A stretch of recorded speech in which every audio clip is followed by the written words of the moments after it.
Welcome to The Pulse. I'm Jennifer Ray, and today we are here at beautiful Baker Park with Commissioner Penny Steele from the Three River Parks District. And we're going to highlight Baker Park because there's so many wonderful things to do right in our own backyard. So Penny, first of all, welcome to the program. Thank you. Pleasure to meet you. Nice to be here. Thank you for having me. What's the history of Baker Park here? This actually began the Three Rivers, what is now the Three Rivers Park District. The Baker family donated this land, and so there was no regional park system in Hennepin County, and so the legislature authorized the establishment of the regional park district in Hennepin County. So this is the first? It is. Okay. And the generous donation by the Baker family, you know, when people want to leave that kind of legacy, it's just a tremendous resource for Hennepin County. It sure is. And I didn't know that you could actually rent cabins here, and these are the cutest little cabins. We're at the campground, so you can actually camp or bring an RV. We passed an RV coming in here to park, so you can bring your RV, you can bring your tent, you can rent the cabins, and they look super cute. What a fun place, because you can do what here? You can camp, you can bike. We have 12 miles of paved trails that you can do dog walking, biking, inline skating, or we also have about 11 miles of unpaved trail that you can hike on, and 9 miles of horse trails. And then, you know, we don't even want to talk about what you can do here in the winter, because we're here for spring, but there's a wonderful beach. Just a tremendous beach, and you can hike here both tent camping, and there's also electrical hookups. And I have to share a story. When my boys were little, we lived in Plymouth, and this is many years ago, but we'd come camping, tent camping, get rained on, and I'd run home and dry the stuff at my house and come back and have the rest of the weekend. I mean, it's just so fun for families and for everybody, and it's so beautiful. Well, it is nice, and not that other areas of Minnesota aren't fabulous, but you don't have the 3 to 4 hour commute to a lot of these places for camping and renting cabins, and still can do everything you can up north. So I wanted to touch a little bit we've got picnic tables.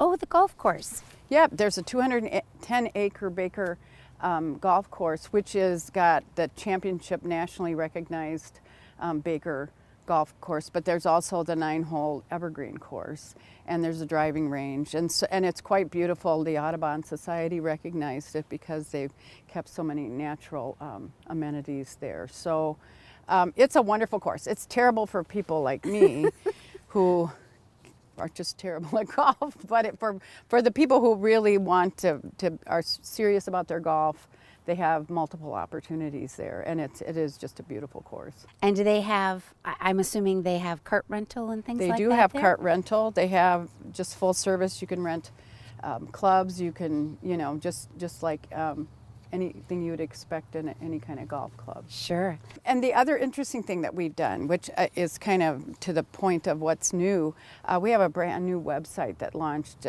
just a short while ago. Now it's much easier to look to see when you could rent one of these cabins or the campsites. When they're available and pricing. Yeah, exactly. How about boating or kayaking? Yeah, there's canoeing? rental for canoeing and paddle boats, I believe, and just kind of what you'd expect at a lakeshore. And I have to say that what is it, like about 5-mile loop around Lake Katrina, is it? That is just a wonderful loop. It's, again, back to my days with smaller children, but it's a ride that is accessible to families. You know, it's such a perfect little outing if you just come for the day and go take that ride too. Just so much here is so family friendly. There's a wonderful playground near the beach, you know, and lots of picnic tables, and if you have a bigger group, you can rent here.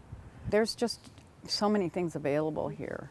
And I have been riding horses through Baker Park, and it's beautiful. It's been a long number of years, but it is absolutely beautiful place to bring your horses. And now the dogs, because a lot of people have dogs, they like to take them with for camping. Are they on leash, off leash here? On leash on the trails. We do, in our system, we do have options with off leash dog parks also. And so I would just suggest people check the website for that.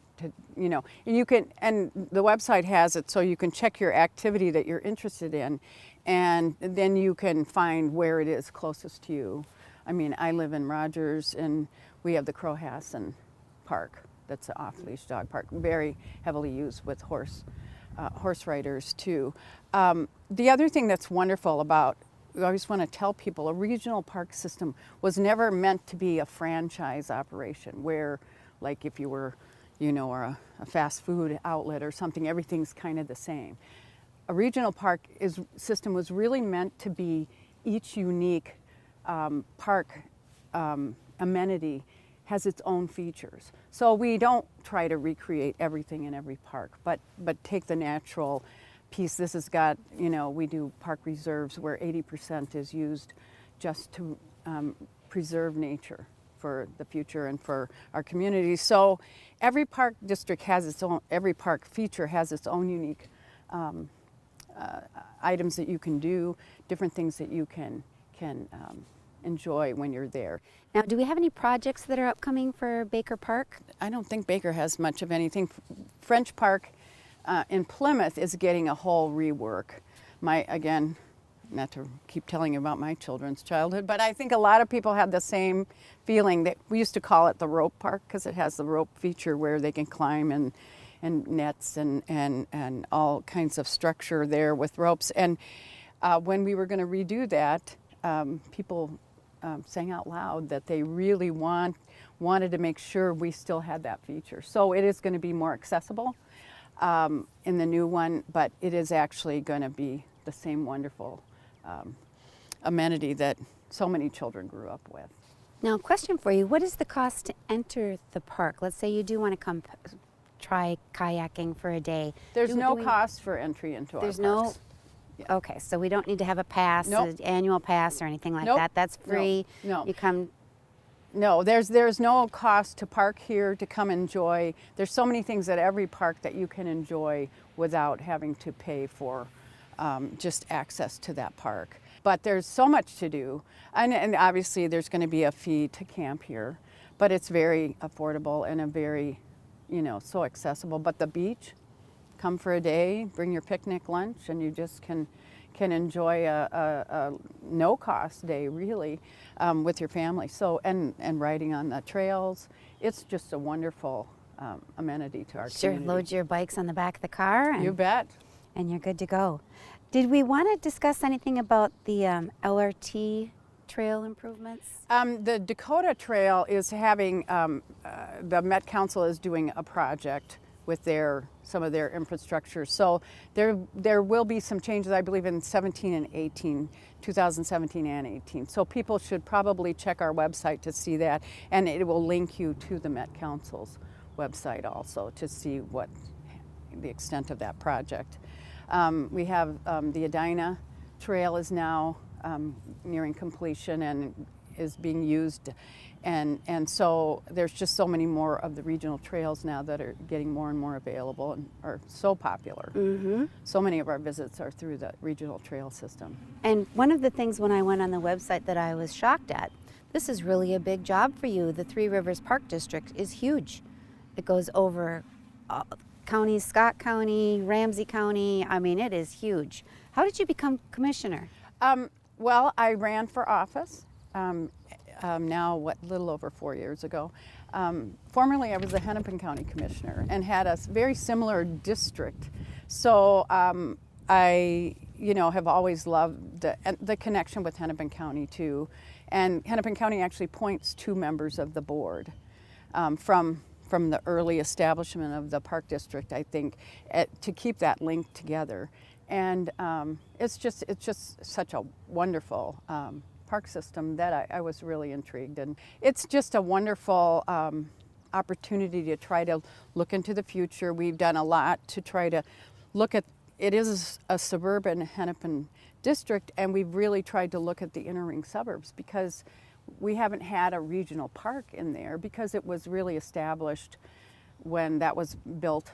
The housing was already built, so a lot of things were out in the western part of the county. So we have really tried with trail infrastructure and looking at pocket parks and different things to see if we could just bring more of this park district, which they are full participants in terms of the support of this park district, to the inner ring suburbs. So we have been really working at that as a policy board, and it's really exciting things, and camperships and things where we bring the Explorer camps to the inner ring suburbs. Sure, sure. And so we're really committed to that. So it's been very, very exciting. Yeah, there's so many different pieces to this puzzle.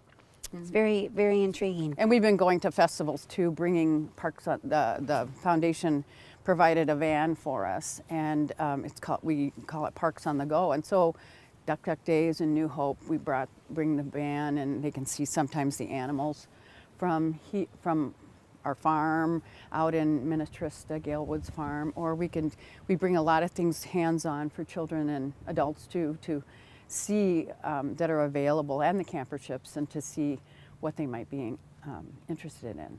Yeah, that's wonderful. And Gale Woods Farm, I'm glad you mentioned that. That's another wonderful place to go visit. Yeah, and this is about the time of year when the lambs are being born, the babies, and it's a wonderful place too. And I think you can actually pet them there. You can. Whereby at the zoo, you can't really necessarily pet them there. I imagine they don't want 100,000 people a day petting the babies there, but it doesn't have quite the same visitation, so for whatever reason you actually have better access to the little newborns. They have a Saturday mornings on the farm, and there is a small fee for that, but your children can go inside the pens with the baby sheep. Piglets and and the piglets. And I brought a group of children last year that I work with, and they pet a pile of sleeping little baby pigs. I don't know where you get that opportunity in life, and the baby sheep, the lambs. It's just magical. Yeah, it is. There's something wonderful about those animals. And there are also camps and day camps in the summertime that fill up immediately, usually when they're open up. But they are really popular for the children can experience the farm. Sure, sure. So anything else that we want to discuss, cover on a beautiful day like today, May 2nd? Honestly, I just think if you don't know our parks, get to know them, because like we said, so many things are available at no cost. It is supported by the taxpayers of suburban Hennepin County, and there's so much available. Take advantage. It's like the public library, something that you can just enrich your life so much, and just a few steps away if you live in suburban Hennepin County, for sure. Yes, it's close. So come on out, bring the family, enjoy the spring and summer. It goes by oh so fast. And Penny, thank you so much for your time today. Welcome. I learned a lot, so thank you about that. And thanks for watching. I'm Jennifer Ray on The Pulse. We'll see you next time.